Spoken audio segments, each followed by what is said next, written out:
Hello students, तो ये हमारे पास कुछ प्रश्न हैं, इनको हमको आज सॉल्व करना है। ठीक है, चलिए तो बिना किसी देरी के शुरू करते हैं। तो हमको क्या बताना है, ये संख्या दी गई है जिसके बराबर आपको मान बताना है कि किसके बराबर होगा।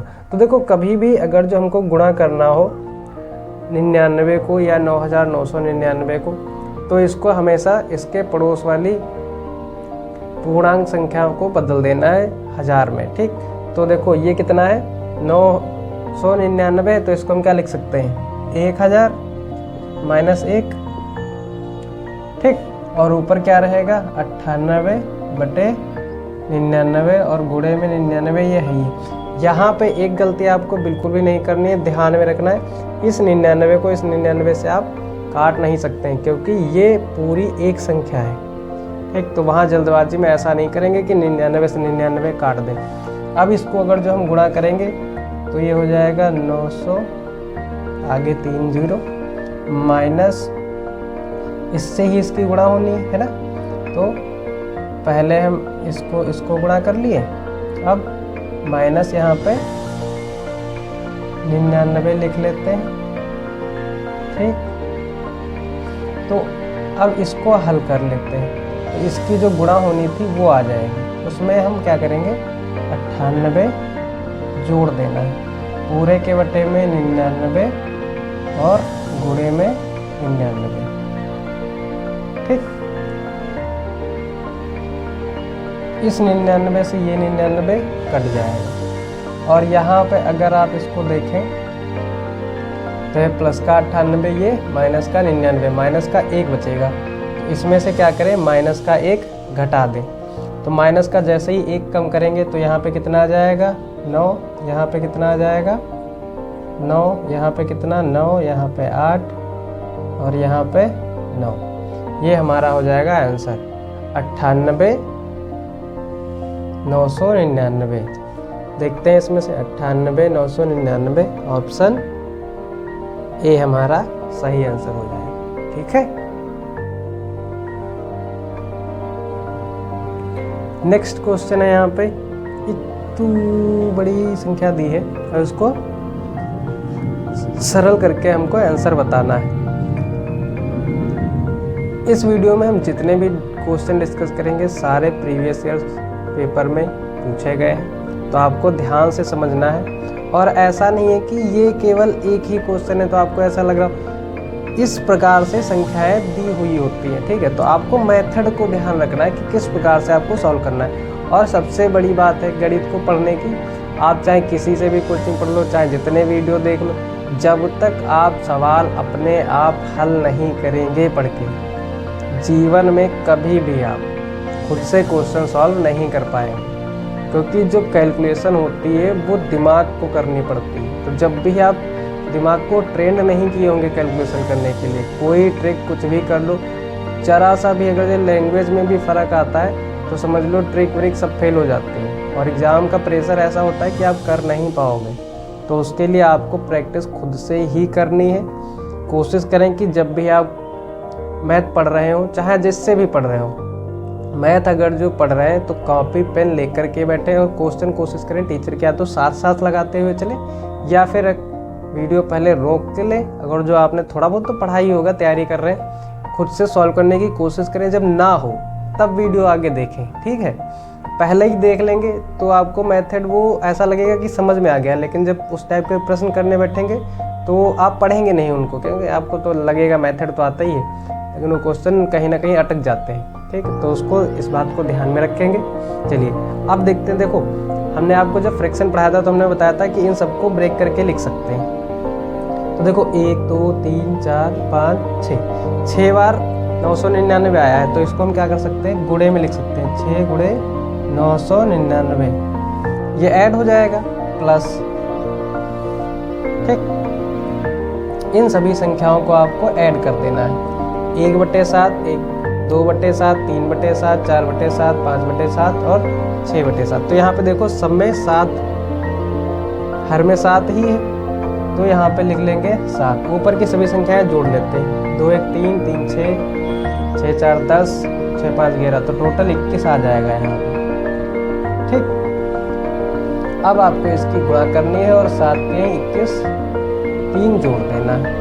देखो 6 नाम 54 आ जाएगा, हासिल 5, 6 नाम 54, 54 और 5 59, हासिल 5 आ जाएगा, 6 नाम 54 और 5 59, यहाँ पे 59 और प्लस का 3, 3 और 4 7, तो आपका आ जाएगा 59 97, आंसर ए। ये आपका आंसर हो जाएगा। ठीक है, बहुत ही आसान है, आराम से समझते हुए चलेंगे, बिल्कुल भी प्रेशर आपको नहीं लेना। चलिए इस वाले प्रश्न को देखते हैं। इसमें क्या क्या दिया है, इसके देखो हर असमान है और हमने क्या कहा था कि आपको संख्याओं को अलग अलग करके लिख लेना है।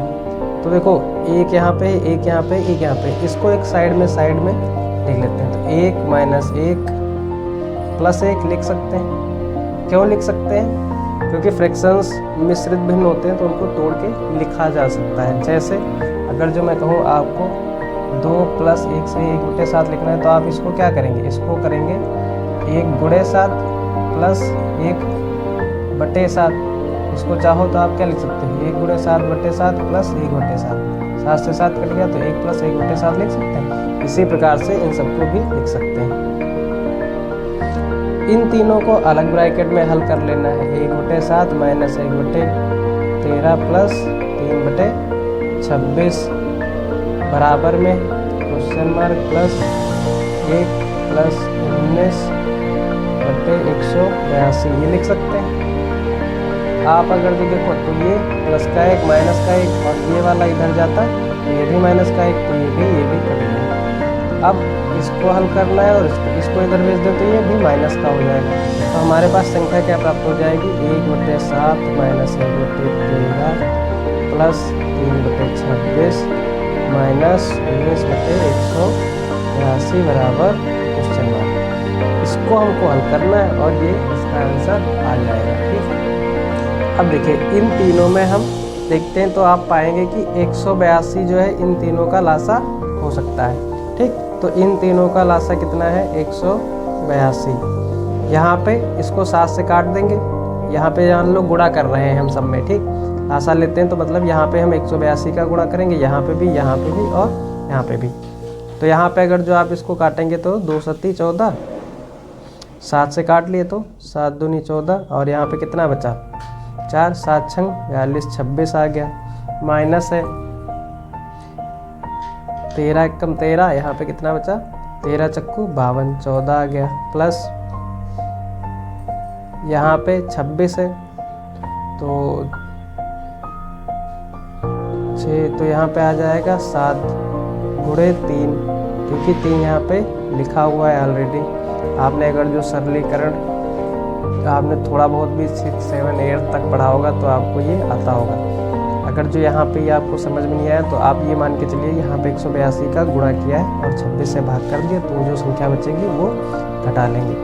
यहाँ पे माइनस का 19 ही आएगा, इसको हल करना है। तो यहाँ पे हमने लिख लिया 182 तो आएगा ही। ठीक, तो 182 को 182 यहाँ पे लिख लिया।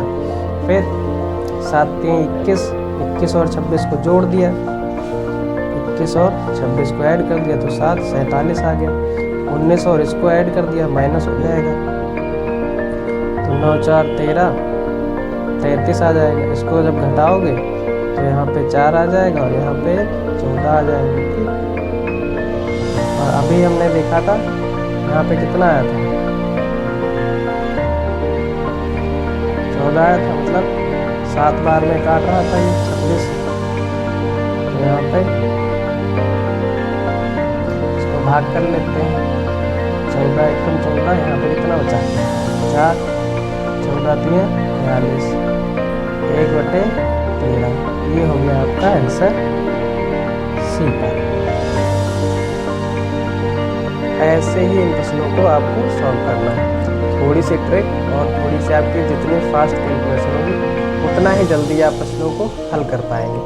अगर आपकी कैलकुलेशन वीक है तो कोशिश करें कि आप टेबल जो है कम से कम मिनिमम आपको 25 तक याद होनी चाहिए। ठीक है, स्क्वायर भी 25 तक याद होने चाहिए और क्यूब कम से कम 15 तक याद ही होने चाहिए।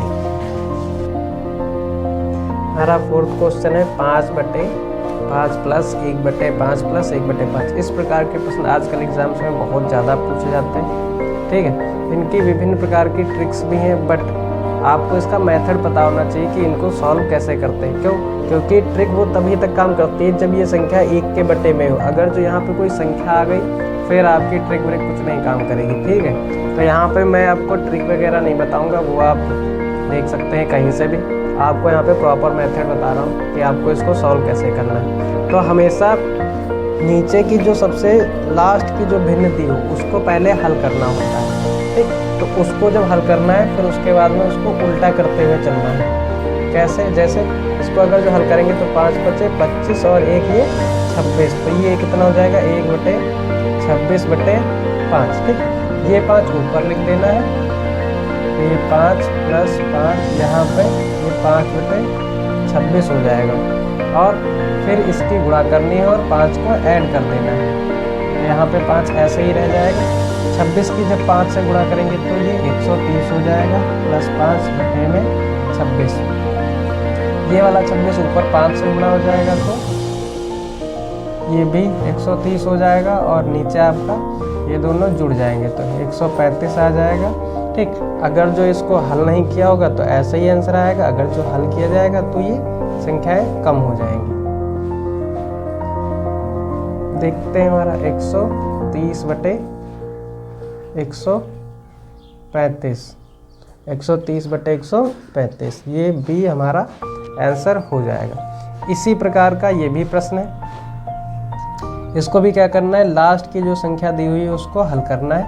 तो इसको जब हम हल कर लेंगे तो ये लिखा हुआ है 2 + 1 सही, 1 + 1 सही, 1 + 1/2। इसको जब हम हल करेंगे तो ये 2 × 1 = 2 और 1 ये 3 हो जाएगा, ठीक है। तो यहाँ पे संख्या क्या आ जाएगी 1 सही 3/2।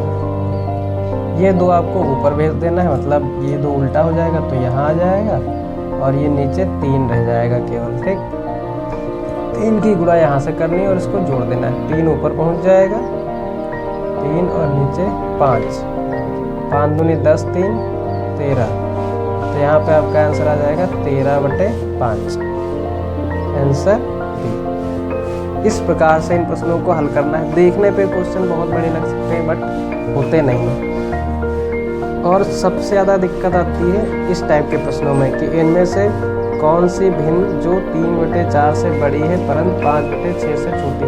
तो जब भी इस प्रकार के प्रश्न आ जाए तो आपको एक बात याद रखनी कि इससे तो बड़ी हो, ठीक, इससे कम हो तो इसका मतलब कि वो भिन्न इन दोनों के कहाँ मध्य में होगी, है ना। इन दोनों के कहाँ बीच में होनी चाहिए। अब देखो इसमें लासा वासा बराबर करने की आपको बिल्कुल भी ज़रूरत नहीं है, क्योंकि भिन्नों को 3-4 प्रकार से हम तुलना कर सकते हैं। तो यहाँ पे मैं तुलना कर लेता हूँ। 3 से 4 जाने में कितना अंक 1 प्लस हो रहा है, 5 से कितना प्लस 1 प्लस हो रहा है। तो यहाँ पे हर और अंश में दोनों में समान अंतर की हमको संख्या यहाँ पे देखनी है। ये समान है +1, ये भी समान है, ये भी समान है और ये भी समान है। तीनों संख्याएं समान है और जब भी इनका अंतर समान होना अंश और हर का, तो हमको बस ये देखना है कि कौन सी संख्या बड़ी है वो बड़ी होगी अंश में और जो जिसका अंश छोटा होगा वो छोटी होगी। अब 3 से 5 के बीच में अगर जो मैं अंश की बात करूं तो कौन आता है 4, बाकी हर तो अपना वही रहेगा जो है, ठीक है। तो यहाँ पे देखो किस में आया हुआ है 4, यहाँ पे 4 यहाँ पे आया हुआ है, तो ये 4 और बटे में कितना है 1, हमारा सी आंसर इसका सही हो जाएगा 4/5, ठीक है। देखिए यहाँ पे क्वेश्चन नंबर 7 का है भिन्नों 5/16, 19/20, 24/25 और 34/35 में सबसे छोटी भिन्न बतानी है हमको। अब ऐसे प्रश्नों को करते समय हमने पहले ही बताया आपको हर अंश बराबर नहीं देखने, बस देखना है कि इन दोनों का अंतर कितना है। इन दोनों में अंतर 1, इन दोनों में अंतर 1, इन दोनों में अंतर 1, इन दोनों में अंतर 1। अगर जो अंतर समान है तो सबसे छोटे अंश वाली संख्या जो है सबसे छोटी होगी और सबसे बड़े अंश वाली संख्या सबसे बड़ी होगी। तो इसमें अगर जो हम देखें 15 सबसे छोटी, उससे बड़ी 19, उससे बड़ी 24 और उससे बड़ी 34। अब इसमें से कोई भी संख्या पूछी है, क्या पूछा है? सबसे छोटी भिन्न, तो सबसे छोटी भिन्न 15, तो 15/16 हमारा आंसर। अंश हर में क्या है उससे मतलब नहीं, अंतर किसका छोटा है, बस वो संख्या सबसे छोटी। यहाँ पे इसमें 15 सबसे छोटी संख्या है, क्योंकि अंतर क्या है, इसमें भी एक का, इसमें भी एक का, इसमें भी एक का, इसमें भी एक का। तो तुलना जब करेंगे तो अंश और हर की करेंगे। ये हमने जब अंश और क्या, हमारा नेक्स्ट क्वेश्चन क्या है, निम्न में से कौन बढ़ते हुए क्रम में है? तो क्योंकि संख्याएं सभी समान है, देखो 2/3, 3/5, 7/9, 9/11, 8/9, ये सभी क्या है, संख्याएं वही है जो चारों पार्ट्स में दी। केवल हमको ये देखना है कि कौन सी बढ़ते हुए क्रम में, मतलब सबसे छोटी संख्या पहले हो उसके बाद में बड़ी। अब अगर जो हम इनको देखें तो जैसे पहले वाले क्वेश्चन में क्या था, अंतर समान था, लेकिन इसमें ऐसा नहीं है। देखो 7 2 9 है, 3 2 5 है, लेकिन 2 1 3 है, तो इनमें क्या है, अंतर समान नहीं है। तो अब अपने पास 4 मेथड हैं टोटल। अगर जो हम चाहें इसके अंश समान कर लें, भिन्न समान कर लें या भाग कर लें, क्योंकि अंतर वाला तो काम किया नहीं, तो 3 रह गए। तो अब उन तीनों में से सबसे बेटर रहेगा, क्योंकि यहाँ पे संख्याएं सबसे छोटी हैं, तो हमको भाग डायरेक्ट किया जा सकता है। तो हम क्या करेंगे, डायरेक्ट भाग वाली विधि लगाएंगे। यहाँ पे अंश हर समान करने की ज़रूरत नहीं है, क्योंकि क्वेश्चन उससे टफ हो जाएगा। तो ये जो चूज़ करने वाली चीज़ है ना, यही सबसे इम्पॉर्टेंट है, जो आपको पता होनी चाहिए। जैसे अगर जो मैं इसको 2 को अगर जो 3 से भाग करूँ तो कितना आ जाएगा, दशमलव लगाएंगे, 0 बढ़ गया, 3 6 18, 3 6 18, बस केवल 2 संख्याएं लिखी हैं। 5 से अगर जो मैं 3 को भाग करूँ तो 5 6 30, खत्म यहीं पे। 9 से अगर जो मैं 7 को भाग करूँ तो दशमलव लगाऊंगा, 0 70 हो जाएगा। 9 8 72 होता है, तो 9 7 63। फिर अगर जो 63 में से 7 घट जाएगा तो आपकी जो संख्या आ जाएगी, उसको फिर से भाग करेंगे तो फिर 7 ही बार जाना है, तो 9 7 63। उसके बाद में 11 से अगर जो हम 9 को भाग करने लगेंगे तो 11 9 99 होता है, दशमलव लगाएंगे तो 8 बार ही जाएगा, 11 8 88। अब 88 तो 2 आ जाएगा, ठीक है। तो 20 होगा तो 1 बार ही जाएगा, तो एक संख्या तक ही लिखना है हमको, ज़्यादा नहीं जाना है। फिर 9 से अगर जो 80 को भाग करें तो 9 से 8 को भाग करेंगे, 80 मान लेंगे तो 80 हो जाएगा, तो 9 10 90 होता है, तो 9 9 81 होता है। तो 80 81 लगभग उसके पड़ोस में है, तो लगभग मान लेते हैं कि 0.9 के आसपास जाएगा। तो अब देख लेना, सबसे छोटी बढ़ते हुए क्रम में लगाना है, तो 0.6 सबसे पहले हो, उसके बाद में ये, फिर ये यहीं पे हो, और उसके बाद में ये। तो ये तीनों तो ठीक जगह पे हैं, इस वाले में ये तीनों सही जगह पे हैं, केवल इन दोनों का अंतर है। तो 2/3 जो है, 3/5 पहले होनी चाहिए, 2/3 बाद में होनी चाहिए, तो 7/9, 9/11, 8/9। तो हमारा ऑप्शन बी जो है सही ऑप्शन हो जाएगा, ठीक। अब क्वेश्चन नंबर 9 और 10, ये आपको खुद से करने हैं, बिल्कुल सेम क्वेश्चन है जैसे कि अभी तक हम करते आ रहे हैं। तो इस वीडियो में हमने डिस्कस कर लिया है फ्रैक्शन नंबर्स पार्ट 2। इसके बाद में हम डिस्कस करेंगे भिन्नों पर आधारित और सारे प्रश्न, 1 बाय 1 सारे मेथड्स देखेंगे जिन पर आधारित प्रश्न आते हैं। उसके बाद में हम नेक्स्ट टॉपिक पे चलेंगे, ठीक है। तो अगर आपको ये क्वेश्चन समझ में आया हो, वीडियो अच्छी लगी हो, तो आप इसको शेयर कर सकते हैं, चैनल को सब्सक्राइब कर सकते हैं। मिलते हैं नेक्स्ट वीडियो में। जय हिंद।